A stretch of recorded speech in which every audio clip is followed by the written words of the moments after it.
আসসালামু আলাইকুম।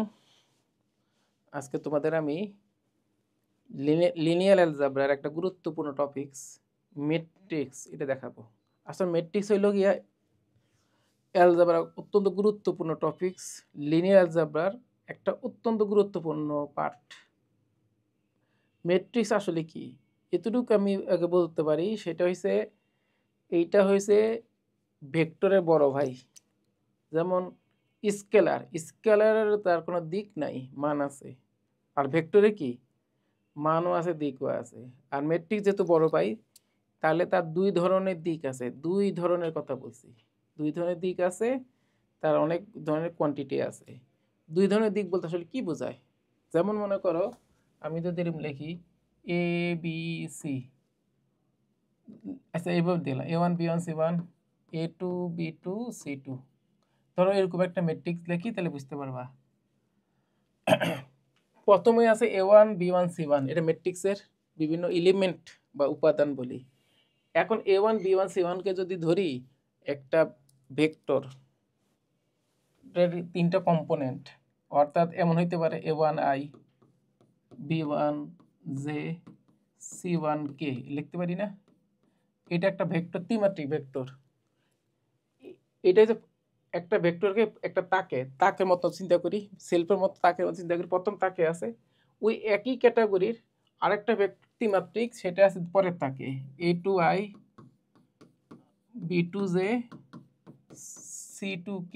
এটাও কিন্তু আমাদের আরেকটা ভেক্টর। দুইটা ভেক্টর কিভাবে আছে? লিন এটা একটা লিনিয়ার কম্বিনেশন আছে, এটা একটা লিনিয়ার কম্বিনেশন, ঠিক আছে? এখন এইটাই ত্রিমাত্রিক, এটা ত্রিমাত্রিক। এখানকার যে ভেক্টরটা হবে, এই ভেক্টর এক না, তবে এই দুইটা ভেক্টর কি ত্রিমাত্রিক জগতে আছে। এবং প্রথম ভেক্টরটা যে ক্যাটাগরির, এটাও সেম ক্যাটাগরি, অর্থাৎ কি ত্রিমাত্রিক ক্যাটাগরি, ঠিক আছে? এটা একটা ভেক্টর প্রথম তাকে আছে, আর একটা ভেক্টর দ্বিতীয় তাকে আছে। এটা নির্দিষ্ট দিক আছে, এটা নির্দিষ্ট দিক আছে, ঠিক আছে? আবার যদি আমি এবার চিন্তা করি A1 A2, এটা কলাম, এটা তো একটা ভেক্টর কল্পনা করি। A1 ধরো আই ধরলাম, কথার কথা। A2J, এখানে একটা কি কলাম ভেক্টর, এখানে আরেকটা কি ভেক্টর, ধরো B1I B2J C1I C2J। দেখো এটা কিন্তু আরেকটা ভেক্টর, তবে এই প্রত্যেকটা কি টু ডাইমেনশনাল ভেক্টর। অর্থাৎ কলাম বরাবর টু ডাইমেনশনাল তিনটা ভেক্টর আছে, এবং তিনটা ভেক্টর কি সুন্দর করে তাকে সুসজ্জিত আছে, ওয়েল ডিফাইন করে আছে। এখন এই ক্যাটাগরিতে প্রত্যেকে তাদের কমন দিকটা কি দ্বিমাত্রিক টাইপের, আর এই বরাবর যেটা আছে এটা তাদের কমন দিকটা কি ত্রিমাত্রিক টাইপের। তাহলে তার দুই ধরনের চোখ আছে, এক চোখ দিয়ে সে দ্বিমাত্রিক জিনিসকে কি রিপ্রেজেন্ট করে, আরেক চোখ দিয়ে সে কি ত্রিমাত্রিক জিনিসকে রিপ্রেজেন্ট করে। খেয়াল করো, তাহলে তার দুই রকম চেহারা। এই দুই রকম চেহারার জন্য ম্যাট্রিক্সের কি র্যাঙ্ক বলে 2, আর ভেক্টর শুধুমাত্র দিক একটা, এই জন্য তার র্যাঙ্ক কত? 1। স্কেলে কোনো দিক নাই, তার র্যাঙ্ক কত? 0। এই শব্দের স্কেল র্যাঙ্ক, বোঝা যায়? যার কোনো র্যাঙ্ক নাই সেটাকে বলে অপরিবর্তনীয়। বাকি এটার কার একটা শব্দ আছে, ইংলিশে একটা শব্দ বলে ইনকনভেরিয়েন্ট, এই শব্দটা বলে ইনকনভেরিয়েন্ট, একটা শব্দ ইউজ করে, অপরিবর্তক টাইপের একটা শব্দ ইউজ করে। মানে স্কেলার তুমি যে কোনো স্থানাঙ্কে নাও, স্কেলে থাকবে, কিন্তু ভেক্টরে পরিবর্তন হবে। টেন্সরে সরি ম্যাট্রিক্সে অবশ্যই পরিবর্তন হবে, ঠিক আছে? ইনভেরিয়েন্টটা কি যার কোনো পরিবর্তন হয় না। স্কেল এসেছে এটা, ম্যাট্রিক্সে তার দিক একটা পরিবর্তন হয়, একটা বলতে XYZ নিয়ে তার একটা নির্দিষ্ট একটা পরিবর্তন হয়, এই জন্য তার র্যাঙ্ক 1। আর ম্যাট্রিক্সে দুই ধরনের পরিবর্তন হয়, এই জন্য তার র্যাঙ্ক কত? 2। আর টেন্সর হয়েছে যে কোনো র্যাঙ্কের হইতে পারে। তাই ম্যাট্রিক্স কিন্তু টেন্সর একটা স্পেশাল কেস, ঠিক আছে? তাহলে আমি আর সংক্ষেপে বললাম, টেন্সর সম্বন্ধে হালকা আইডিয়া দিলাম, ওর কোনো আইডিয়া বলার দরকার নেই, ম্যাট্রিক্সটাই বললাম। বেসিক্যালি অনেকে ভুল তথ্য দেয়। টেন্সর জিনিসটা কি? টেন্সর জিনিসটা এতটুকু বলতে পারি, একটা স্থানাঙ্ক সিস্টেম থেকে আরেকটা স্থানাঙ্ক সিস্টেমে যাওয়ার বিভিন্ন কি কৌশল, একটা কৌশল, বিভিন্ন একটা কৌশল। যেমন মনে হয় একটা সার্কেল, এই সার্কেল কিন্তু আরেকটা কোঅর্ডিনেট সিস্টেমে ট্রান্সফার করলে সে সার্কেলই থাকবে, সেটা কিন্তু ইলিপস হয়ে যাবে না বা উপবৃত্ত হয়ে যাবে না। এ যাওয়া যে সিস্টেম, এই সিস্টেমের ক্ষেত্রে বিভিন্ন ডিমেশালি পাশের ডেরিভেটিভ বিভিন্ন কৌশল অ্যাপ্লাই করে এই সিস্টেম থেকে এক সিস্টেমে যাইতে হয়। ঠিক আছে, এই সিস্টেমে যাওয়ার জন্য বিভিন্ন যে কৌশল অ্যাপ্লাই করি, বিভিন্ন পরিবর্তন অ্যাপ্লাই করি, বিভিন্ন স্কেল চেঞ্জ হয়, সেইগুলোর উপর ভিত্তি করে আমাদের টেনসরের কাজ। এই টেনসর দ্বিমাত্রিক, ত্রিমাত্রিক, চারমাত্রিক, পাঁচমাত্রিক যে কোনো ডাইমেনশন হিসাব করতে পারি। এটা কমন একটা বৈশিষ্ট্য নিয়ে, ঠিক আছে। এবং সেই বৈশিষ্ট্যের উপর নির্ভর করে টেনসরের এলিমেন্ট কতগুলি, 4টা নেয় 5টা 10টা, এবং সেটা চোখ করবো, যেমন এখানে 2টা চোখ আছে, তার চোখ 2টা না, তার যদি চোখ 2টি হয় অনেকগুলি, তখন সে কীভাবে হিসাব করবে, ওইটাই হচ্ছে টেনসরের হিসাব, আর কিছুই না। তবে আমরা টেনসর নিয়ে আলোচনা আমার কোনো দরকার নেই, এটা এসএসসি লেভেলে আমার কোনো দরকার নেই, জাস্ট কিউএসসি হিসেবে বললাম। এখন ম্যাট্রিক্সের ক্ষেত্রে আসো। ম্যাট্রিক্স কিন্তু ভেক্টর এক না, ভেক্টর ম্যাট্রিক্সের এক স্পেশাল কেস। যখন ম্যাট্রিক্সটা কলাম ম্যাট্রিক্স হয়ে যায়, তখন ভেক্টর মতো অনেক কৌশল কি আমরা কি করি, ভেক্টরের মতো অনেক কৌশল এখানে কি করা যায়, ইউজ করা যায়। যেমন আমরা যে ভেক্টর ডট গুণন করি, এটার আমরা ভেক্টর ডট গুণন বললো, বাস্তবে এটার আমরা যদি ভেক্টর স্পেস একটা শব্দ লিনিয়ার জগতে আছে, সেটাকে বলে ইনার প্রোডাক্ট বলে, ইনার প্রোডাক্ট, বা টেনসরে বলে অন্তস্থ গুণন, ইনার প্রোডাক্ট। আসলে এটা ইনার প্রোডাক্ট, এখানে সংকোচন হয়, গুণের ক্ষেত্রে এলিমেন্ট সংকোচন হয় ডট প্রোডাক্টের মধ্যে। এটা আসলে কি, এটা এখন এই সহজে মানে অত ডিপে যাওয়া দরকার নাই, আমি জাস্ট সিম্পল একটা কথা বলি। ম্যাট্রিক্সে কিন্তু আসলে ডট গুণনটাই করি, ম্যাট্রিক্সে আমরা দুইটা ম্যাট্রিক্স গুণ করি, আসলে ডট প্রোডাক্ট কি করি, ডট প্রোডাক্ট নামে ডট গুণের মতোই কাজ করি। সেটা কীরকম, ধরো এ সমান এরকম আছে, সিম্পল একটা কথা বলি, ধরো A1 A2 A3 B1 B2 B3 C1 C2 C3, এটা এ। ধরো বি আছে এরকম B1 B2 B3 C1 C2 C3, এটা তো একরকমই দিতেছে না, অন্য কিছু দিই, এ বি সি দিছে না, তাহলে এটা আরেকটা ম্যাট্রিক্স ধরি, কিন্তু এ বি সি ধরে আমি খেয়াল করি নাই। ধরো এটাকে অন্য একটা ম্যাট্রিক্স ধরি, ধরো ডি ধরি, ধরলাম এখানে x1 x2, মানে দেখতে যা সুন্দর আনকমন লাগে, এবার দেখাইতে আসে কিছু, এটা এভাবে লেখাটা খুব জরুরি, এটা জাস্ট আনকমন দেখানোর জন্য আর কিছু না। y1 y2 y3 z1 z2 z3। এখন গুণের কনসেপ্টটা কি, গুণের কনসেপ্ট দেখো, ম্যাট্রিক্সে গুণের কনসেপ্টের শর্তই আছে, সেটা কি, রোয়ের সাথে কলাম উপাদানগুলি গুণ হয়। কারণ গুণের আমরা যেটা অ্যাজাম্পশন করছি, যেমন এডির ক্ষেত্রে একটা কমন সেন্স দেখো, A1 A2 A3 B1 B2 B3 C1 C2 C3, সাথে গুণ হবে কার, ডি এর গুণ কি, x1 x2 x3 y1 y2 y3 z1 z2 z3। এটা হচ্ছে আমাদের ম্যাট্রিক্সের গুণন। এই গুণনটা কার সাথে কার হয় দেখো, প্রথমটা রোয়ের সাথে পরেরটার কলাম, এটা হচ্ছে আমাদের মূল অ্যাজাম্পশনটা। গুণটা কার সাথে হবে, প্রথমটা রোয়ের সাথে কলাম গুণ হবে, তাহলে তাহলে এখানকার রো এখানকার কলামের সাথে যেহেতু গুণ হবে, তাহলে একটু খেয়াল করো, এটার মাত্রা কত, 3/3, এটারও মাত্রা 3/3। আমাদের এখানে আসলে এই পেজটা ধরতে পারবা না, কম বেশি হলে ধরতে পারবা। তো খেয়াল করো, প্রথমটার কি রোয়ের সাথে একটা কলাম গুণ হয়, একটা জিনিস দেখ করো, তাহলে ব্যালেন্স হয় কোনটা, এইটা আর এইটা কিন্তু থাকতেছে না, থাকতেছে কি এটার রো এটার কলাম, তার মাঝখানে এই দুইটা কি গুণ হয়ে সংকোচ হয়ে গেল, মানে কমে গেল। বলতে কি দেখো, এখানে উপাদান কয়টা হিসাব করছো, 3টে, এখানে 3টে উপাদান যদি গুণ করো, নর্মাল গুণ করো, জাস্ট গুণ করো, তোর কয়টা টার্ম আসার কথা, 9টা টার্ম আসার কথা, কিন্তু আমরা গুণ করে কয়টা টার্ম আসছে, এটার সাথে এটার গুণ প্লাস এটার সাথে এটার গুণ প্লাস এটার সাথে এটার গুণ, মাত্র একটা, বাকি সব কি কই গেছে, কোনো খেয়াল করছে, এটা আসলে অন্তঃ গুণ হচ্ছে, এটা সংকোচন হইয়া একটাতে কনভার্ট হয়ে গেছে।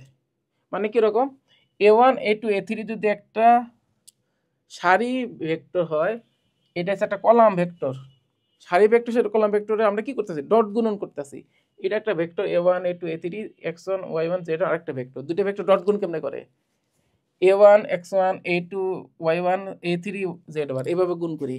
এই গুণটা যেহেতু করতেছি ফলাফল কি হইতেছে, মাঝপথে আমার এটার রো কলামটা কি সিস্টেম থেকে চলে দিতেছে, আর এখান থেকে এটা কি কলাম, রোটা কি সিস্টেম চলে দিতেছে। এখানকার দেখো খেয়াল করো, এখানকার কলাম এখানকার রো একসাথে গিয়ে দিতেছে নেই দিতেছে। এই জন্য ম্যাট্রিক্সের গুণের ক্ষেত্রে অবশ্যই খেয়াল করবা এইটার রো সরি এটার কলাম এটা রো সবসময় কি হবে, সমান হইতে হবে।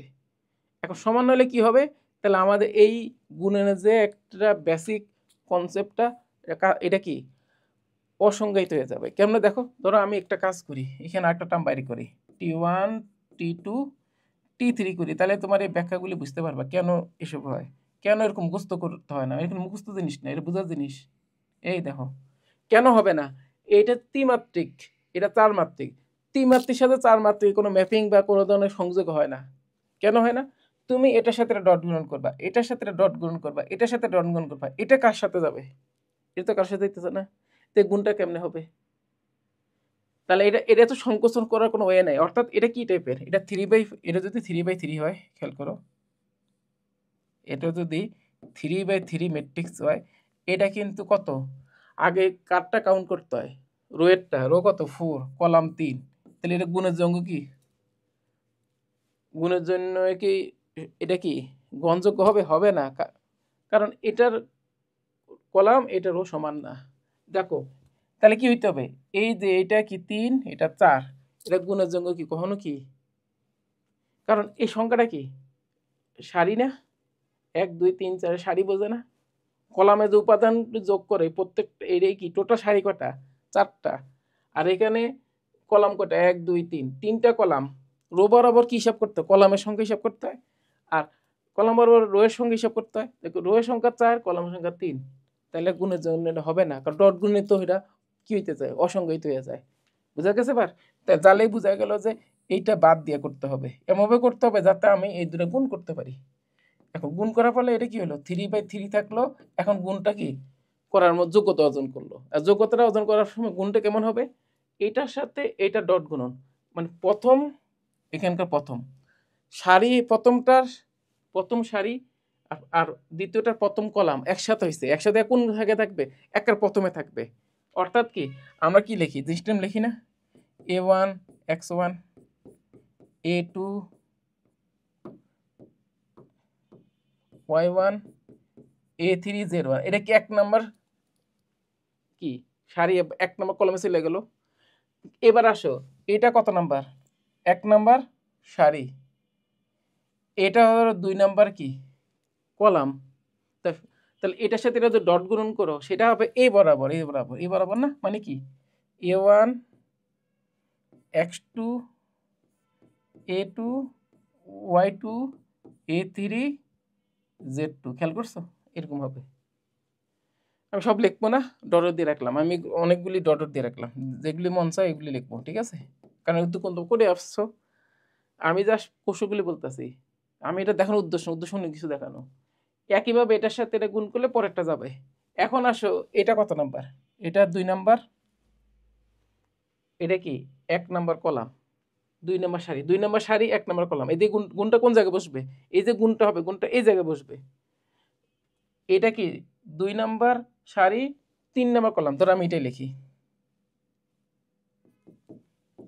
ধরো 3 নাম্বার সারিতে লিখি, বুঝতেছো, এই যে এটা এখানে লিখি 2 নাম্বার সারি 3 নাম্বার কলাম, তা কোন জায়গায় বসবে, এখানে 2 নাম্বার সারি 3 নাম্বার, এখানকার 2 নাম্বার সারি এখানে 3 নাম্বার কলাম, কি করবে এটার সাথে এটা ডট গুণন করবে, ডট গুণন করলে কত হয়, b1 x3 b2 y3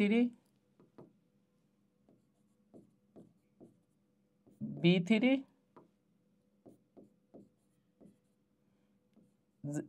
z3, তাই না, b3 z3, বুঝা গেছে, এইভাবে গুণগুলি হবে। এখানে আরো অনেক গুণ বাকি হিসাব করি নাই, এখানে আরো গুণ বাকি আছে এড করি নাই, জিনিসটা বুঝা গেছে, মানে আমার এই গুণ করার উদ্দেশ্য না, উদ্দেশ্য তোমার বোঝানো যে জিনিসটা আসে কিভাবে গুণটা হয়, একটার সাথে আরেকটা আমদা গুন্দা গুণ করলে হয় না।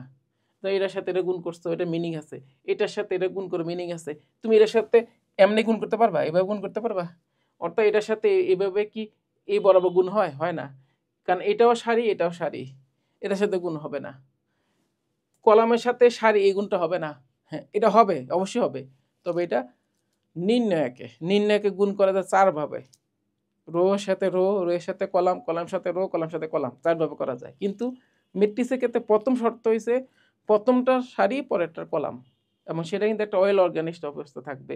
ধরো এটা 3টে, এটা 3টে, তাহলে ঠিক আছে। এটা 3টে 4টা হবে না, সমান সমান হইতে হবে, বুঝা যায়? এমনকি এটাও কিন্তু করবে না, ধরো এই জায়গাটা খালি আছে আর কিছু নাই, না এটা কোনো মিনিং নেই, এটা ওয়েল অর্গানাইজড হইলো না। এখানে এটার ডিফাইন করে দিতে হবে, সেই ডিফাইনটা কি হবে? Z1। বুঝা গেছে? এইভাবে গুণগুলি হয়, উড়াধুরা গুণগুলি হয় না। তাহলে আমি এগুলি মুছে রাখি, কেন এরকম দরকার নেই আসলে। আমি গুণ করার জন্য যে সিস্টেম সেটা বললাম। এখন তাহলে ম্যাট্রিক্স সম্বন্ধে আমি একটা বেসিক ধারণা দেওয়ার উদ্দেশ্যে ম্যাট্রিক্স থেকে আমাদের অনেক কিছুই করা যায়। এই মনে করো অনেক গুরুত্বপূর্ণ ক্যালকুলেশন, আমরা যেমন ফোনে কথা বলি, মোবাইলে কথা বলি, আগে তো ছিল টেলিগ্রাফে কথা কইতো, আদান প্রদান করি। ধরো আমি একজন একটা কথা বললাম, ওই কথাটা আরেকজনে আমার কাছে, আরেকজন কান দিয়ে শুনতেছে, এগুলি কিভাবে কথাগুলি আসে, এগুলি সব ম্যাট্রিক্সের টেকনিক। ধরো আমি যখন একজনকে একটা মেসেজ পাঠাইতেছি, এই মেসেজটা সিক্রেট মেসেজ, আর যাবে তার কাছে মেসেজ গেল মাঝপথে, তো অনেকের জানলো না কি যায়, অনেক সব হ্যাক করে, সেটা ঠিক আছে, কিন্তু কিভাবে যায় এটা তরিকাটা এক ধরনের কি ম্যাট্রিক্সের মাধ্যমে, গুণের মাধ্যমে পাস হইতেছে। কোয়ান্টাম মেকানিক্স অনেক ক্যালকুলেশন পুরা ম্যাট্রিক্স সাহায্য করে। তারপর মনে করি যে আমরা জেনারেটিভিটি আমাদের অনেক আগ্রহ, গ্র্যাভিটি, এসব নিয়ে এখানে অনেক ক্যালকুলেশন, অনেক গুরুত্বপূর্ণ ক্যালকুলেশন আমরা ম্যাট্রিক্সের বিভিন্ন গুরুত্বপূর্ণ কিছু ম্যাট্রিক্স দিয়ে করি, ঠিক আছে? অনেক জায়গাতে এই মনে করো তোমরা যে কম্পিউটার গ্রাফিক্সের কাজ করো, কম্পিউটার অ্যালগোরিদম আছে থেকে শুরু করে একটা গুরুত্বপূর্ণ অ্যালগোরিদম যারা আইসিটি করো, বিশেষ করে খেয়াল করবা এরে পয়েন্টার, এরেটা কিন্তু পুরো ম্যাট্রিক্স। ম্যাট্রিক্সটা আমাদের মনে করো কম্পিউটারে জীবনে বিভিন্ন, খেয়াল করছো ম্যাজিক স্কোয়ার, এই ম্যাজিক স্কোয়ারের ভিতরে যে অনেক ক্যালকুলেশন, সেগুলি তো ম্যাট্রিক্স হিসাব নিকাশ। ইভেন দেখবা এই তুমি যে ইয়া করো রুবিস কিউবের মিলাও, এটা এটা কিন্তু একটা স্পেশাল গ্রুপ থিওরি প্লাস ম্যাট্রিক্সে কিছু হিসাব। এবার মনে করো আরও কিছু জিনিস আছে, গেম থিওরি, বিভিন্ন অনেক গুরুত্বপূর্ণ আছে, ওগুলিতে ম্যাট্রিক্সের খুব জরুরি প্রয়োজন আছে। ইভেন এখন মনে করো এআই রিলেটেড যে কাজগুলি করি, আর্টিফিশিয়াল ইন্টেলিজেন্স যেটা কয়, এখানে যে যত ধরনের ক্যালকুলেশন করি, গুরুত্বপূর্ণ কিছু ক্যালকুলেশন পুরাই ম্যাট্রিক্সের বিভিন্ন টেকনিক, এবং পুরো লিনিয়ার যাবার একটা বিশাল অংশ এখানে কাজ করে। অর্থাৎ ম্যাট্রিক্সকে বাদ দিয়ে আসলে অনেক কিছু চিন্তা করা যায় না। আমাদের এই এসএসসি সিলেবাসে তেমন কিছুই নেই, আছে যোগ বিয়োগ গুণ, ভাগ নাই, ভাগ তো হয় না ম্যাট্রিক্সে, এসব নিয়ে আলোচনা টুকটাক অঙ্ক করে দিই শেষ। আসলে তা না, ম্যাট্রিক্স অনেক গুরুত্বপূর্ণ একটা টপিক, সামনে আস্তে আস্তে যখন পড়তে যাবো টের পাবা। এসএসসির জন্য যেটা দরকার সেটা তো বেশি কিছু নাই, সেখান থেকে যতটা দেখাইতে পারি সেটা বলবো এই আর কি। যাই হোক, এটা গেলো একটা ম্যাট্রিক্স হিসাব। এখন আমার ম্যাট্রিক্স থেকে আমরা তো অনেক কিছু জানি, যোগ বিয়োগ বিভিন্ন জিনিস, এটা সেটা, তারপর মনে করো এই অনেক কিছু জানি, যেমন A square A cube A to the power 4, এগুলি সবে বাইট করছি। বা মনে করো ম্যাট্রিক্স থেকে আমরা যেগুলো বিভিন্ন ম্যাট্রিক্স সংজ্ঞা শিখছি, এই ম্যাট্রিক্স কেমনে কাজ করে, ম্যাট্রিক্স কেমনে কাজ করে, সামান্য হালকা পাতলা একটা ধারণা আছে। ম্যাট্রিক্স কোন আবিষ্কার হয়েছে এগুলো সব তো হালকা ধারণা আছে। এরপরে মনে করো বোর্ডের কিছু স্পেশাল অঙ্ক আছে, ওগুলি সলভ করি। তারপরে আসলে মনে করো কি থাকতে পারে, যে বিভিন্ন স্পেশাল ম্যাট্রিক্সের সাহায্যে ধরো বিভিন্ন ক্যালকুলেশন করা, এই সেই করা, মানে আসলে সিরিয়াস তেমন কিছু নেই। কিছু সিরিয়াস আছে, যেমন সহসমীকরণের সমাধান ম্যাট্রিক্স সাহায্যে কেমনে করে, পাঁচটা জগতে কিছু জিনিস করছি, ওই যে কীরকম কোক স্প্রেড ফান্ডা বা এই টাইপের রিলেটেড অঙ্ক, ওই যে কোনো একটা দোকান রাখা হয়েছে, তার প্রতিদিন এই পরিমাণ বিক্রি হয়, প্রত্যেকটা এত এত টাকা লাভ করে, 3-4 দিনে তার কত লাভ হবে, এটা ম্যাট্রিক্স সাহায্যে করি। এখন এই যে করি এগুলি তো আর অয়েল অর্গানাইজ করেই করি। ম্যাট্রিক্সটা আসলে নর্মাল গুণ। ম্যাট্রিক্সটা কি, তুমি একদিনের ডাটা দিয়ে তুমি ম্যাট্রিক্সের পারফরমেন্স বুঝবা না। ম্যাট্রিক্সটা হচ্ছে একটা বিশাল ডাটা এন্ট্রির মতন। তুমি ধরো কোনো একটা জায়গায় কেনাকাটা করতে গেছো, কেনাকাটা করছো এক জায়গার থেকে, এটা সহজ হিসাব, কিন্তু ধরো তুমি তো কিছু জিনিসপত্র কিনবে এক জায়গাতে না, 20-25 জায়গা থেকে, এবং একটা জিনিস কিনবা না, অনেকগুলি জিনিস কিনবা, খেয়াল করো। তখন এই সবগুলি জিনিস অনেকগুলি দোকান থেকে, তো দুইটা কথা, সব অনেক জিনিস অনেকগুলি দোকান থেকে কিনলে টোটাল তোমার কি পরিমাণ কস্টিং হবে, কোনখানে কী রকমের লাভ হবে, কখন লস হইতে পারে, এই সবগুলির মধ্যে হিসাব নিকাশটা, এইটা আমরা ম্যাট্রিক্স সাহায্যে সহজে করতে পারি।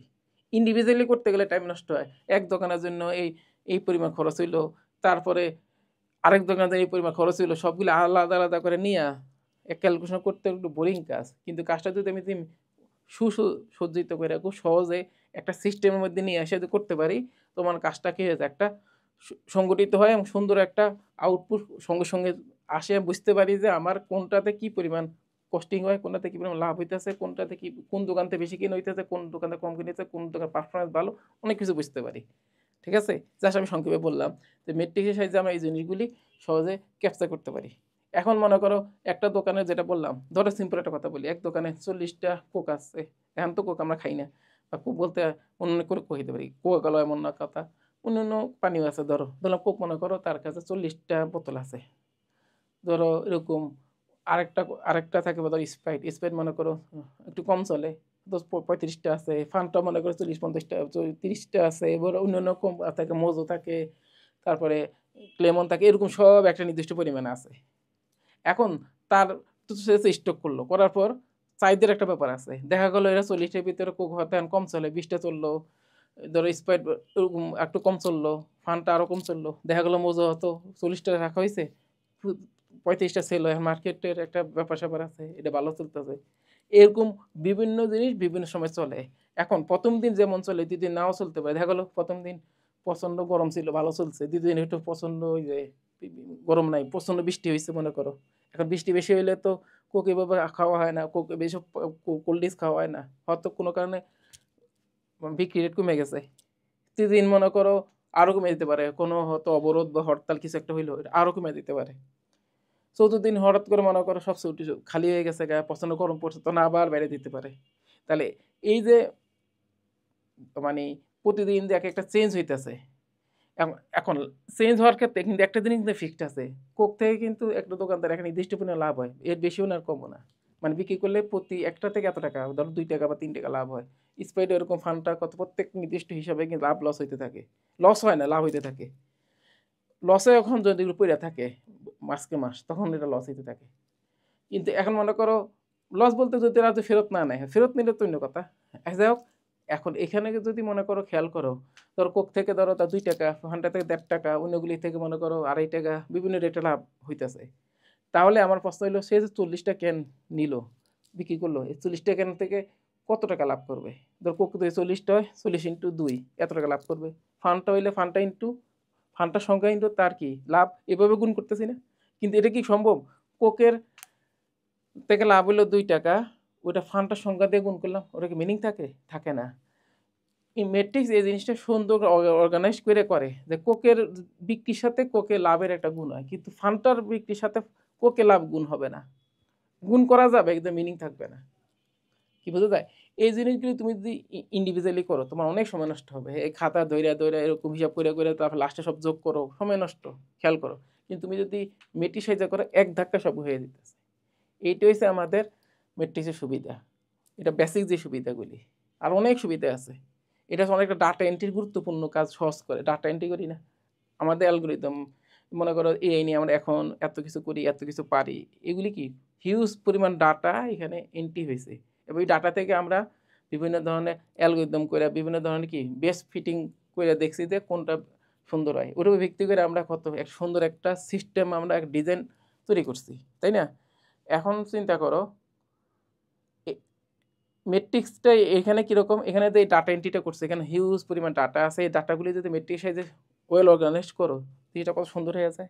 এখন তুমি যদি এখানে যদি কয়েক ট্রিলিয়ন বা কয়েক মিলিয়ন ডাটা থাকে, কয়েক ট্রিলিয়ন ডাটা, যারা বড় বড় জায়গা বিশেষ জায়েন্ট কোম্পানিগুলি আছে যারা এই নিয়ে কাজ করে, কয়েক ট্রিলিয়ন তাদের ডাটা এন্ট্রি করছে। এই ডাটা এন্ট্রিগুলিতে যদি মেট্রিক্স সাইজে খুব সুন্দর ওয়েল অর্গানাইজ করা থাকে, তাহলে তাদের কাজটা কত তাড়াতাড়ি হয়ে যায়। এবং এগুলি কিন্তু কম্পিউটারের যেটা অ্যালগরিদমের সাথে কিন্তু এটার সাথে খুবই সামঞ্জস্য করা যায় মেট্রিক্সের থেকে থাকলে। বিশেষ করে পাইথন বিভিন্ন দিয়া এই জিনিসকে সুন্দর করে অর্গানাইজ করা হয়, যা সংক্ষেপে বললাম। তাহলে আমাদের এগুলির জন্য অবশ্যই কি হিউজ কালেকশন অফ ডাটাকে আমরা কী করি, মেট্রিক্সে খুব সুন্দর করে কী করে সুবিন্যস্তভাবে কী করি, যেটাকে ওয়েল ডিফাইন করে সাজাই, তারপর ওর উপর ভিত্তি করে বিভিন্ন ক্যালকুলেশন করি। ঠিক আছে? এটা না খালি ধরো গ্রাফ থিওরি, ধরো তুমি একটা জায়গাতে আরেক জায়গায় যাবা, ধরো এখান থেকে এখানে যাওয়ার 3টে পথ আছে, মনে করো এখান থেকে আরেক জায়গায় যাবো, এখানে 2টা পথ আছে, মাঝখানে সেতু আছে, মাঝপথে কিছু সমস্যা আছে, এই সমস্যার কারণে তুমি যাইতে পারতেছে না, তোমার ঘুরে যাইতে হবে। তাহলে তুমি যদি একটা শহর থেকে আরেক শহরে যাওয়ার জন্য বিভিন্ন পথ থাকে, তুমি ধরো ওই ঢাকা থেকে চট্টগ্রাম হয়ে রাজশাহী যাবা, রাজশাহী হয়ে আবার মনে করো ময়মনসিংহ আসবা, ময়মনসিংহ থেকে খুলনা যাবা, এবার বিভিন্ন টাইপের পথ থাকে, কোনো কোনো সরাসরি যায়, কোনো কোনো ভাইয়া যায়। এখন এই পুরো সিস্টেমে তোমাকে যদি বলে ঢাকা থেকে চিটাগাং 2-3 বার যাওয়া লাগবে, এমন হইতে পারে ময়মনসিংহে 2 বার যাওয়া লাগবে, রাজশাহীতেও 1 বার যাওয়া লাগবে, খুলনাতেও 3 বার যাওয়া লাগবে, কথার কথা। পুরা সিস্টেমটা একসাথে যদি হিসাব করো তোমার কতবার যাতায়াত করা লাগবে, এই জিনিসটা তুমি মেট্রিক সাইজে খুব সহজে করতে পারবা। কথা বুঝতে যায়? যাক, আমি এই জিনিসগুলি এই জন্য বললাম, মেট্রিক হিসেবে যাতে একটা তোমাদের ফিলিংস আসে। আসলে এটা একটা অযথা কথা, যদিও অনেকে ভালো লাগার কথা না। আমি এখন একটা জিনিস দেখাই, যেটা আসলে আহামরি কিছু না। যেমন সহজ একটা জিনিস বলি, 2x2 আকারে ম্যাট্রিক্স ABCD, এটা 2x2 ম্যাট্রিক্স। এখান থেকে আমি একেবারে সিম্পল জিনিসগুলি দরকার, সেটা হচ্ছে এই ম্যাট্রিক্স থেকে আমরা আসলে কি কি বের করতে পারি। ম্যাট্রিক্সের কি ইনভার্স বের করতে পারি, অ্যাডজয়েন্ট ম্যাট্রিক্স যা যা আছে এটা তোমরা জানোই। আমি এখান থেকে এই যেটা দেখাবো সেটাও তোমরা জানো, সেটা হচ্ছে এই ম্যাট্রিক্সের সাহায্যে আমি একটা ম্যাট্রিক্স ইকুয়েশন বের করতে পারি। ম্যাট্রিক্স ইকুয়েশন বলতে অনেক রকম হইতে পারে, সাইন কস দিয়ে অনেক কিছু হইতে পারে না, একেবারে সিম্পল বীজগণিত একটা সমীকরণ বের করব, ম্যাট্রিক্স সমীকরণ বের করব। সেটা কোনটা হবে? সেটা হবে simple a² - a plus D into A plus এদের নির্ণয়কের মান কত, AD minus BC into I সমান 0। এরকম একটা ম্যাট্রিক্স ইকুয়েশন তৈরি করা যায়, মনে থাকবে? এখন এটা কিভাবে আসে, এটা তুমি জাস্ট এর সাথে গুণ টুন করে না কিছু ক্যালকুলেশন করলে চলে আসবে। এখন এটা আসার মূল সূত্র আসলে এরকম না, এটার জন্য আসলে কিছু সূত্র অ্যাপ্লাই আছে, যে মানে অনার্স লেভেলে সেটাকে বলে আইগেন ভ্যালু। এই ম্যাট্রিক্সের আইগেন ভ্যালু বাইর করতে হয়, আইগেন ভ্যালু বের করে আইগেন ভ্যালু থেকে সমাধান করলে একটা আইগেন ইকুয়েশন আসে, আইগেন সমীকরণ আসে। ও আইগেন সমীকরণ থেকে দুটো সমীকরণ সমাধান করে এখান থেকে 2x2 দুইটা মান পাবো, ওই দুইটা মান বলে ওই ভেক্টরকে আইগেন ভ্যালু। ও আইগেন ভ্যালু থেকে তারপরে ওইখান থেকে যে আইগেন সমীকরণ আসবে, আইগেন সমীকরণ থেকে যেটা থাকে সেটার ভিতরে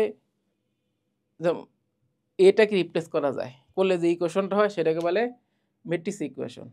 যে থিওরাম থেকে এটা হয় সেই থিওরামের নাম আছে ক্যালি হ্যামিল্টন থিওরাম, যদিও আমাদের ইন্টারে এভাবে নাই। যেমন আমি তোমাকে বলি, ধরো a মাইনাস ল্যামডা আই সমান 0 ধরে ল্যামডা যে মানগুলি পাবো সেটাকে বলে আইগেন ভ্যালু।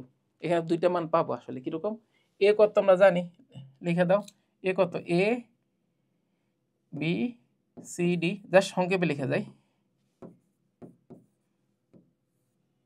বা এভাবে লিখে দাও, মাইনাস ল্যামডা দিয়ে গুণ করলে কি, ল্যামডা 0 0 ল্যামডা, এটা না, এটার নির্ণয় বের করবো। এর নির্ণয় বের করতে গেলে কি হবে, A minus lambda B C D minus lambda সমান 0, এরকম এরকম একটা জিনিস আসে।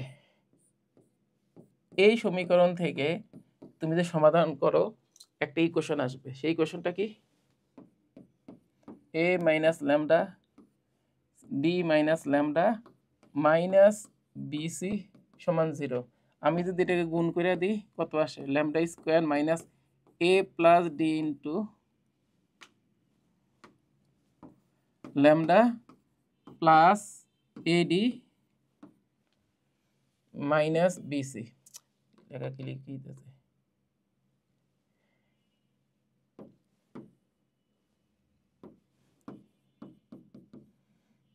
এডি মাইনাস বিসি, এরকম আসে। এই জিনিসটাই লিখলাম, ঠিক আছে। এখন আছে এই ইকুয়েশনটাকে বলি আমরা আইগেন সমীকরণ, আইগেন সমীকরণ বলে, আইগেন পলিনোমিয়াল বলে। এই আইগেন পলিনোমিয়ালের এখান থেকে ল্যামডা কটা মান পাবো, দুইটা মান পাবো, এটাকে বলে আইগেন ভ্যালু, নামটা দিছে এরকম। এখন আসো এই এটা যদি হয়, কেলি হ্যামিল্টন বলছে এই যে ল্যামডার জায়গাতে এটা কি করা যায়, রিপ্লেস করা যায় যদি এটা ল্যামডার আইগেন ভ্যালু হয়, অর্থাৎ রিপ্লেস করলে যেটা হয় এ স্কোয়ার, এখানে এ প্লাস ডি ইন্টু কত, এ আর এখানে যেহেতু কিছু নাই, কিছু না থাকা মানে 1 আছে, আর 1 এর পরিবর্তে কি বসানো যায়, আই বসানো যাবে। ক্যালি হ্যামিল্টন বলছে এটা লেখানো যায়। এই ইকুয়েশনটা হচ্ছে কি ম্যাট্রিক্স ইকুয়েশন পাওয়া যায়। মানে এটা ক্যালি হ্যামিল্টন বলছে, এটা থিওরি প্রমাণও আছে। এখন আমি ওসব হাবিজাবি যাব না, জাস্ট একটা ইনফরমেশন জানানোর জন্য বলছি। এইটা হচ্ছে আইগেন সমীকরণ। এই আইগেন সমীকরণ থেকে ল্যামডা জায়গাতে এ বসায় যে সমীকরণটা পাবা, এবং এ ডি মানে বিশেষ কিছু তো নাই, ওয়ান তো আছে, ওয়ানের জায়গায় আই বসাবা। এই সমীকরণ নাম হচ্ছে ম্যাট্রিক্স ইকুয়েশন। এটা ক্যালি হ্যামিল্টন থেকে আসে। এখন এটাকে চাইলে আর একটু সহজ করতে পারি, সেটা কি স্কোয়ার তো থাকলোই, মাইনাস এটাকে লেখা ট্রেস ট্রেস এ, এটা তো আমরা জানি একটা ম্যাট্রিক্সের মুখ্য কোণ বড় উপাদানগুলি যোগ করলে কি পাই, trace pi, into A plus এটাকে লেখা যায় ম্যাট্রিক্সের মান বা নির্ণায়ক ইন্টু আই সমান 0, এভাবে লিখতে পারি। ঠিক আছে, এটা কেন লিখছি, কি জন্য লিখছি, এখানে একটা অঙ্ক করাইলে তুমি বুঝবা। আসলে ওই অঙ্কটার জন্য এত কথা বলছি। আসলে অঙ্কটা বেশি না, তত 10 মিনিট অঙ্ক, কিন্তু এত হাবিজাবি বলছি ওটার জন্য। আচ্ছা, এটা কেন বলছি এবার দেখো, অঙ্কটা আমি শুরু করি। তাহলে এগুলি মুছে দিই, এগুলো দরকার নাই, এটা আর তেমন কিছু দরকার নাই।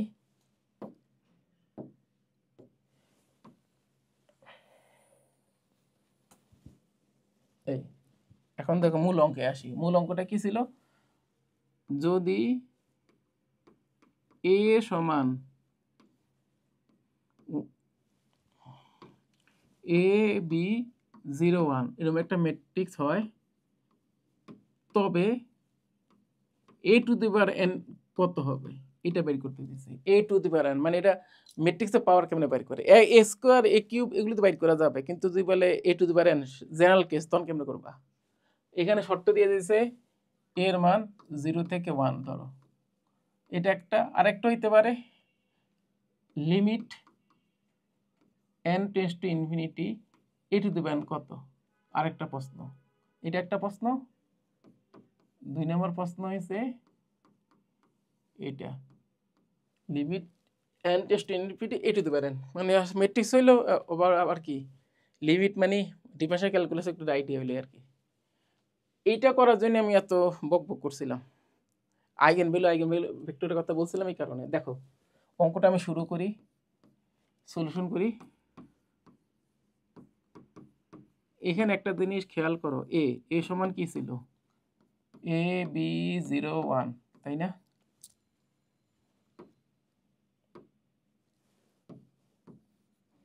তাহলে এটার জন্য ম্যাট্রিক্স ইকুয়েশনটা যেটা আইগেন ভ্যালু থেকে পাবো কত, আইগেন ভ্যালুটা বাইর করি। আইগেন ভ্যালু বাইর করার সিস্টেম তো আমরা জানি, ল্যামডা স্কয়ার মাইনাস এ এর ট্রেস কত, এ প্লাস 1 ইন্টু ল্যামডা, এই যে একটু আগে দেখালাম, প্লাস এটা নির্ণায়কের মান কত, এ সমান 0। এরপরে ল্যামডা জায়গাতে প্রতিস্থাপন করব। তাহলে এইটা হচ্ছে আমাদের lambda square minus A plus 1 into lambda plus এ সমান 0। একটা জিনিস খেয়াল করো, এই যে ল্যামডা স্কয়ার সমান কি লিখছিলাম, একটু জাস্ট খেয়াল করো, এ প্লাস 1 একটা কনস্ট্যান্ট, ল্যামডা মাইনাস কত এ, এরকম না? অর্থাৎ ল্যামডা স্কয়ারকে ল্যামডা আর এর মাধ্যমে প্রকাশ করছি। ঠিক আছে, তাহলে আমি যদি ল্যামডা পরিবর্তে এ লিখি, একটু কমন সেন্স খাটাও, তাহলে এখানে কি লিখবো,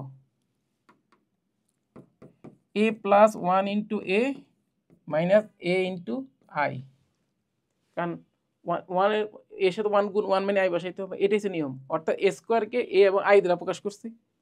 এখন তোমাদের যদি প্রশ্ন হয় এ কিউবকে কি করা যায়, নিশ্চয়ই কীভাবে এই দুটোর মধ্যে প্রকাশ করা যাবে, অবশ্যই যাবে। কীভাবে, এ কিউব সমানকে লেখা যায় এ ইন্টু এ স্কোয়ার, খেয়াল করো, তারপরে আমি লজিকটা বলবো। তাহলে এ স্কোয়ার মানে কি, এ প্লাস 1 ইন্টু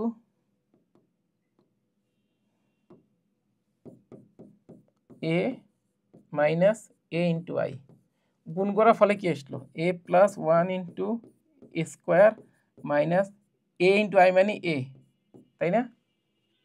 ঠিক আছে, আবার স্কোয়ারকে আমি এইভাবে কনভার্ট করতে পারি, তাহলে কি লেখা যায়, মানে আমি এটা দেখাইতেছি কি জন্য, একটু পরে আমি ব্যাখ্যা দিব, তারপর অঙ্ক শুরু করব। অঙ্ক শুরুর আগে আগে জিনিসগুলো বুঝে নাও, A plus 1 into A minus A I, বুঝতেছো, মাইনাস এ এ, তাই তো? এখন খেয়াল করো ফলাফল কি আসে, এই দুইটা গুণ করো কত আসে, এখানে লিখি, গুণ করলে কত আসে, a plus 1 whole square into A, আবার এ মাইনাস এটা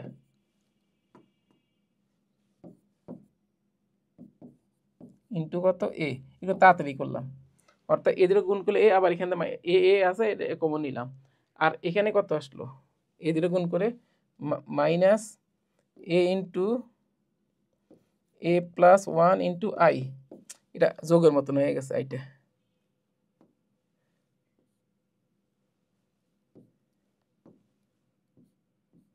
এই ঠিক আছে বা খেয়াল খেয়াল তা অর্থাৎ কি, এখান থেকে আমরা কি দেখলাম দেখি, এ স্কোয়ার সমান কত লেখা হয়ে গেল, স্কোয়ার সরি এ কিউব, এ কিউব সমান কি লেখা হয়ে গেল খেয়াল করছো, এটা একটা কনস্ট্যান্ট এ এবং এটা একটা কনস্ট্যান্ট আই, অর্থাৎ কি এ কিউবকে এ এবং আই দ্বারা প্রকাশ করা যাবে, এটা নিশ্চিত। তো কমন সেন্স কি বলে, নিশ্চয়ই এ টু দ্য 4 কে কি এ এবং আই দ্বারা প্রকাশ করা যাবে, এ টু দ্য 5 কেও কি এ এবং আই দ্বারা অবশ্যই প্রকাশ করা যাবে, কি বোঝা যায়। তাহলে আমি কিও লিখতে পারি, এই কমন সেন্স অনুযায়ী কি লিখতে পারি, আমি এটা মুছে দিই, এ টু দ্য কে কি করা যাবে, নিশ্চয়ই কি এ এবং আই এর মধ্যে প্রকাশ করা যাবে। তো এটার জন্য একটা কনস্ট্যান্ট লাগবে, যেমন এখানে কনস্ট্যান্টটা জানছি, এটা কনস্ট্যান্ট এরকম, এটা তো কোনো বোঝার টেকনিক নাই, যেহেতু আমি আগের থেকে জানি না এই কনস্ট্যান্টটা কত, এই কনস্ট্যান্টটা কত, তাহলে আমি কি ধরে নিতে পারি, এটা ধরতে পারি আলফা 1, এটা নাম দিলাম আলফা 2, এর নাম দিয়ে দিলাম, অর্থাৎ এ টু দ্য কে এ এবং আই দ্বারা প্রকাশ করা যাবে। ঠিক আছে, এগুলি করেছে বোঝানোর জন্য, আমি তোর বোঝা বলি শেষ নাকি,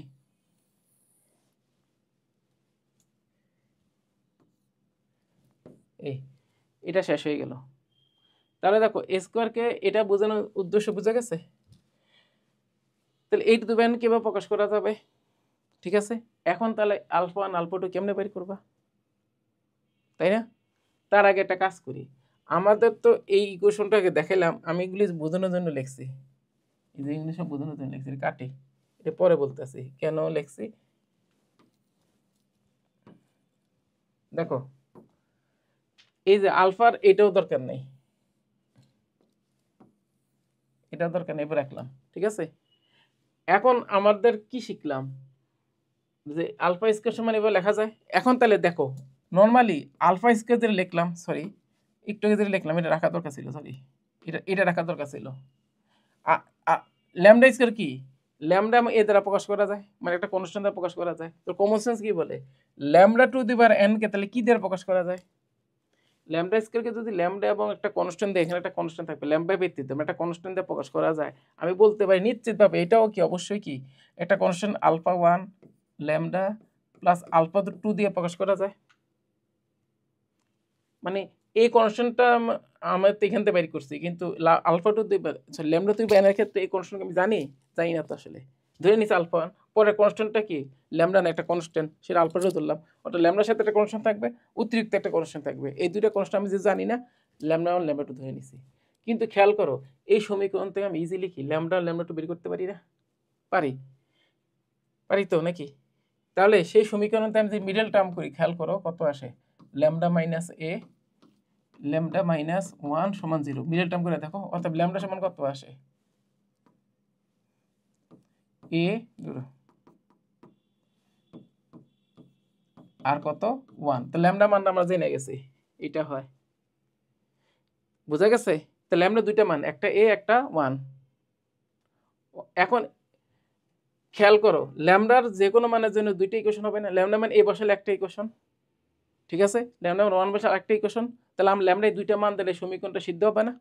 খেয়াল করো ল্যামডা মান এ দ্বারা সিদ্ধ 1 দ্বারা সিদ্ধ, তো বসাও, এ বসালে কত আসে, e to the power n alpha 1 plus alpha 1 এর মান ল্যামডা মান কত এ, ঠিক আছে, প্লাস আলফা 2, এটা না, তাহলে 1 নাম্বার দাও। এখন ল্যামডার মধ্যে 1 দ্বারা সিদ্ধ করো, কত আসে, এটা 1 ল্যামডা 1 প্লাস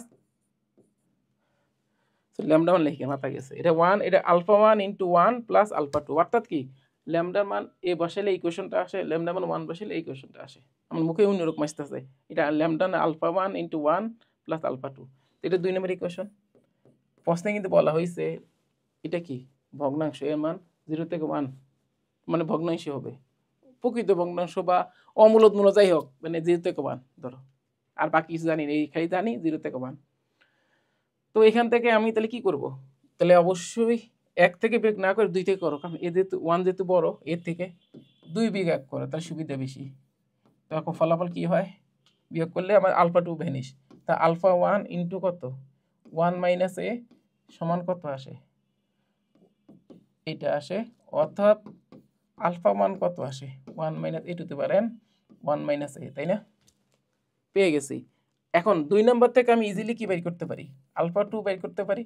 আলফা 2 সমান কত 1 মাইনাস আলফা 1, 1 মাইনাস কি, এটা বসাই দাও, এটা ক্যালকুলেশন করলে খুব সুন্দর টার্ম আসে A to the power n minus A 1 minus A, তাই না? তাহলে আলফা 1 আলফা 2 পেয়ে গেছি। আর মূল ইকুয়েশনটা তো আমাদের এইটা, ঠিক আছে? তাহলে এই যে এটা হচ্ছে গিয়া আইগেন ভেক্টর দিয়ে একটা ইকুয়েশন। আমি বলছি আইগেন ভেক্টর দিয়ে ইকুয়েশন হইলে ক্যালি হ্যামিল্টন থিওরামে কি করা যায়, এই ল্যামডার জায়গাতে কি বসানো যায়, এ বসানো যায়। তাহলে আমি যদি এটা যে ক্যালি হ্যামিল্টন অনুযায়ী যদি বসাই, তাহলে এটা কি হবে এ টু দি পাওয়ার n সমান কত হবে আলফা 1 এ প্লাস এটা আলফা 2, আলফা 2 সাথে কিছু যেহেতু নাই, আমি তো জানি কি হয় একটা 1 তো আছে, মানে এই যা কি বসাবা আই বসাবা। এখন আমি আলফা 1 আলফা 2 প্রত্যেকটা বের করে ফেলাইছি, এখানে আলফা 1 বাই করছি, এইখানে আলফা 2 বাইর করছি। এখন আমার কাজ কি আলফা 1 আলফা 2 এখানে বসাই দাও, তাহলে আমি তাহলে কি আমাদের কি হয়ে গেল না? তাহলে বসাও কি আসে আলফা 1 মান কত 1 minus A to the power n 1 minus A A plus alpha 2 কত 1 minus A A to the power n minus A I, এরকম না? এখন এই দুইটা ক্যালকুলেশন করে যেটা পাবো সেটাই কি এ টু দি পাওয়ার কি একটা কমপ্যাক্ট ফর্ম আসবে, সেটা এখানে মনে হয় দেখানো সম্ভব হইব না, ঠিক আছে? এখানে কোনো ডবল আসছে কিনা দেখি, লেখাতে মাঝে ডবল চলে আসতেছে।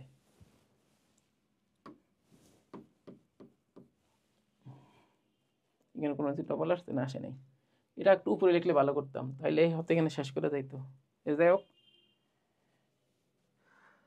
আমরা এটাকে এই পর্যন্ত নিতে, আচ্ছা এটা পরের লাইনে যাই, পরের একটা স্লাইডে যাই, চাইছিলাম এই স্লাইড শেষ করতে হলো না। আচ্ছা কি হলো এ টু দি পাওয়ার কত আসলো, ফার্স্টে কি আসলো দেখো একটু, এটা দিয়ে নিয়ে যাই, দাঁড়া কি আসলো দেখো, এই টার্মটা আসছে, এটার সাথে এ গুণ, তো এটা করো, এ ছিল কি 1 minus A 1 minus A to the power n, আর এ ছিল কত এ বি 1 সরি 1 না সরি 0 1 0, তারপরে কি আসলো 1 minus A to the power n minus A I ছিল, আই মানে কি 1 0 0 1। এখন সিম্পল ক্যালকুলেশন করো, করলে কি হবে, এর দ্বারা গুণ করলে কি হবে, একটু তাড়াতাড়ি করি, A into 1 minus A to the power n 1 minus A, এটা না, এটা এর সাথে গুণ হবে। এই গুণটা আমার তাড়াতাড়ি করে দিই, এই গুণটা আমার তাড়াতাড়ি করি, এটা ভালো হবে বেশি। মানে এ দিয়ে গুণ করলে কত হয় A A to the power n plus 1 1 minus A, এটা তো 0, এটা কি হবে B into 1 minus A to the power n 1 minus A, আর এটার সাথে গুণ হবে কি 1 minus A 1 minus A to the power n, ঠিক আছে? এটা প্লাস এর সাথে গুণ করলে কি হবে just A to the power n minus A 1 minus A 0 0 A to the power n minus A 1 minus A, ঠিক আছে?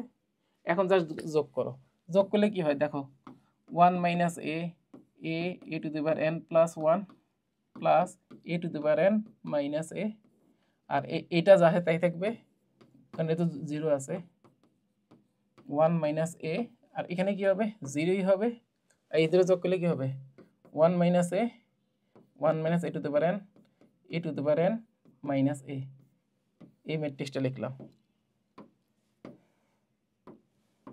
ঠিক আছে? এখন খেয়াল করো এখানে এ কাটা যাবে, ঠিক আছে? এ কাটা যাবে, যাওয়ার পর এখানে A to the power n common আসবে, নিলে উপর নিচে কাটাকাটি যাবে। দেখো একটু দেখে এটা একটু ছোট করে লিখি কারণ আমাদের আরেকটা অংশ আছে, অর্থাৎ এরকম আসবে A to the power n common নিলে 1 minus A divide by 1 minus A, এখানে 0 থাকতেছে, আর এখানে দেখো এটা কাটা 1 মাইনাস এবার 1 মাইনাস এটা মানে 1 হয়ে যাবে, আর এটা কিচ্ছু করার নাই, এটা যা তাই। ঠিক আছে, তাহলে এই দুইটা কাটাকাটি গেলে এটা খুব সুন্দর একটা টার্ম আসে, সেটা টার্মটা কি? অতএব a two the power n সমান কত আসে? a two the power n b 1 minus a 1 minus a two the power n 0 1। এবার স্পেশাল কেসটা আসি। স্পেশাল কেস কি করছে দেখো, কি বলছে?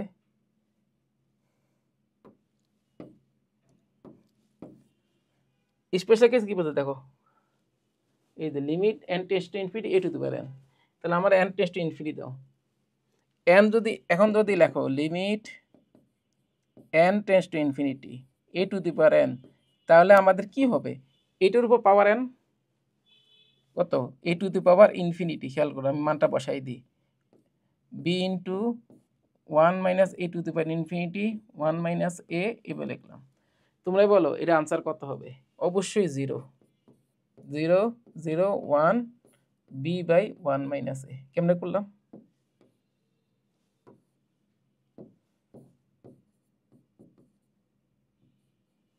কারণ দেখো এটা ভগ্নাংশ, a যদি 0 থেকে 1 এর মধ্যে থাকে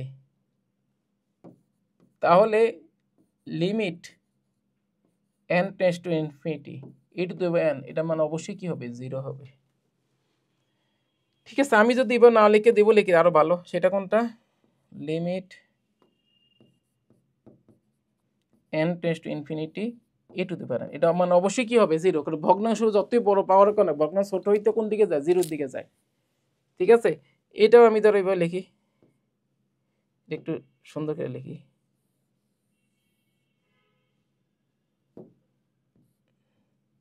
1 minus a 1 minus limit n tends to infinity a two the power n। ঠিক আছে না?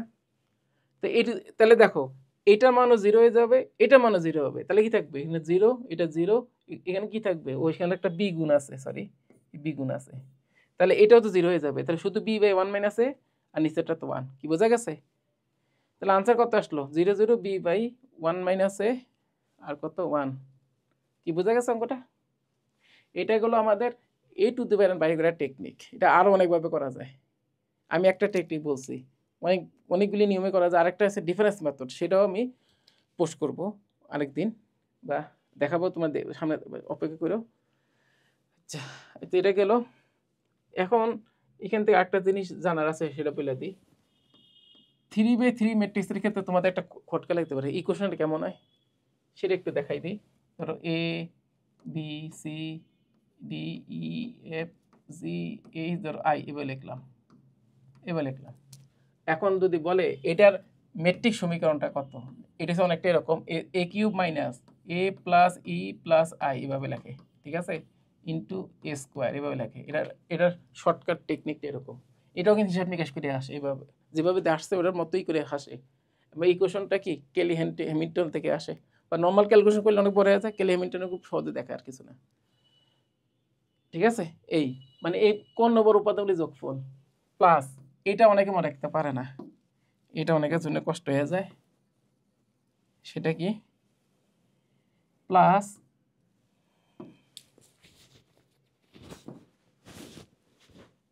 এই দেখো মুখ্য কোণ বরাবর উপাদান কি কি? এ ই আই না, এর কি নিবা? সহগুণক নিবা। এর সহগুণক কত? E F H I. E এ সহগুণক কত? E F H I. এরপর ই এর সহগুণক কত? ই বাদে বাকি এইটা বাদ দিলে কি থাকে? A C G I. তারপরে কি হবে? এবার আই এর সহগুণক এ বি ডিই, এইটা এই টোটালটা গুণ করছো, এই তিনটে যোগ করবা, যোগ করলে যেটা পাবা এর সাথে গুণ করব এ মাইনাস এটা নির্ণয় একটা A B C D E F G H I, এই নির্ণয় একটা ইন্টু কত? আই সমান 0। এটা ইকুয়েশনটা অনেকটা এভাবে লেখে। ঠিক আছে, এখন এটাকে আরো সহজ করে লিখতে পারি মনে রাখার জন্য। এ কিউব মাইনাস ট্রেস এ তো জানো মুখ্য কোণ বরাবর উপাদানগুলি যোগফল কি বলে? ট্রেস। মানে কি এ ই আই যোগ করলে কি ট্রেস বলে, ইন্টু স্কোয়ার প্লাস এটাকে লেখা সিস্টেম হইলো মুখ্য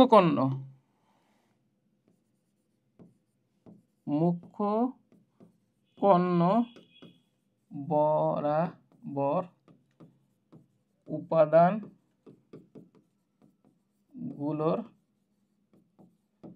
যোগফল ইন্টু কত এ। ঠিক আছে, এটা প্লাস মাইনাস প্লাস এটা প্লাস। ঠিক আছে, মুখ্য উপাদানগুলো যোগফল, দেখো এটা মিলে কিনা, মুখ্য কোন উপাদানগুলোর আরে কি লিখছি, মুখ্য উপাদানগুলোর সহগুণকের যোগফল লিখছি কি দুটো, মুখ্য কোণ বরাবর উপাদানগুলো সহগুণকের কথা লিখি নেই, সহগুণ হয়েছে এখানে লিখে দিই, এখানে লিখে দিই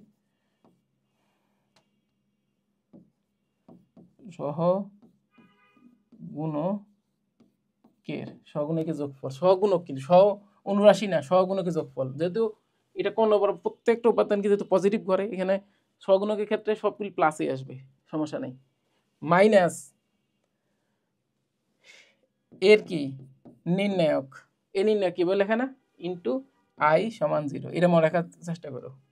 এটা এমসিকিউতে আসে অনেক সময় এডমিশনে, তো বলবে যে এরকম দিয়ে দিয়ে দিল বোকার মতো, মানে চালাকি করলো, হয়তো এটা মান কে দিয়ে দিছে, বাকি সবই ঠিক আছে বলে কে এর মান কত, অথবা বলে সবই ঠিক আছে এই জায়গাটাতে হয়তো একটা অজানা সংখ্যক দিয়ে রাখছে, বললো যে এটার মান কত, তুমি যদি ইকুয়েশন তৈরি করতে পারো পরে কম্পারিজন করে কিন্তু ওগুলি বাইর করতে পারবা। ঠিক আছে, তো আজকে পর্যন্ত, সবাই ভালো থাকো, আসসালামু আলাইকুম।